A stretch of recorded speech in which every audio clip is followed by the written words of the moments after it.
மலேசியாலயும் நம்ம ஊர் ஊட்டி கொடைக்கானல் மாதிரி ஒரு இடம் இருக்குது. அதுதான் கேமரூன் ஹைலாண்ட்ஸ். இந்த இடத்த பார்ப்போம்னு சொல்லிட்டு நம்ம ஒரு ஒன் டே ட்ரிப் மாதிரி போயிருந்தோம். ஃபர்ஸ்ட் எடுத்தோன்னே இந்த கேமரூன் வேலி டீன்ற இந்த டீ எஸ்டேட் வந்து நம்ம ஊர் கேரளா மாதிரியே வந்து டீ எஸ்டேட்ஸுக்கு நடுவில் நம்ம வந்து இந்த மாதிரி பக்கியில் கூட்டிகிட்டு போவாங்க.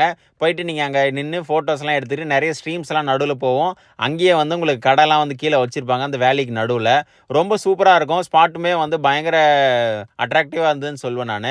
இது முடிச்சுட்டு அப்படியே வந்து நமக்கு மேலே நீங்கள் திரும்பி மேலே ஏறினீங்க அப்படின்னா உங்களுக்கு வந்து ஒரு சாம்பிள் டீ வந்து கொடுப்பாங்க, ஒரு 100 கிராம்ஸு. நீங்கள் வீட்டுக்கு போய் வேணால் போட்டு குடிச்சிக்கலாம். இங்கேயே வந்து பார்த்தீங்கன்னா ஸ்ட்ராபெரி ஃபார்மிங் இருக்குது. நிறைய வந்து நம்ம மலையில் வந்து என்னென்ன விளையுமோ எல்லாமே வந்து இங்கே வச்சுருக்காங்க. லெட்யூஸ்லேருந்து ஸ்ட்ராபெரிலேருந்து எல்லாமே. ஸ்ட்ராபெரி வந்து ஃப்ரெஷ்ஷாக நம்ம வந்து ஜூஸ் மாதிரி அரைச்சி கேட்டிருந்தோம், அதுவும் சாப்பிட்டோம். மக்காச்சோளத்துலேயே வந்து ரெட் கலர்லலாம் இங்கே நான் பார்த்தேன். இதுவுமே வந்து நம்ம ஊரில் இருக்க மாதிரி நல்லா ஸ்வீட் கார்னோட டேஸ்ட் தான் இருந்தது. கேமரூன் ஐலாண்ட்ஸ் வந்து ஓவராலாக பர் டேக்கு வந்து சூப்பரான ஸ்பாட்னே சொல்லுவேன். நீங்கள் மலேசியா போகிறீங்க அப்படின்னா கேமரூன் ஐலாண்ட்ஸ் வந்து கண்டிப்பாக ட்ரை பண்ணி பாருங்கள்.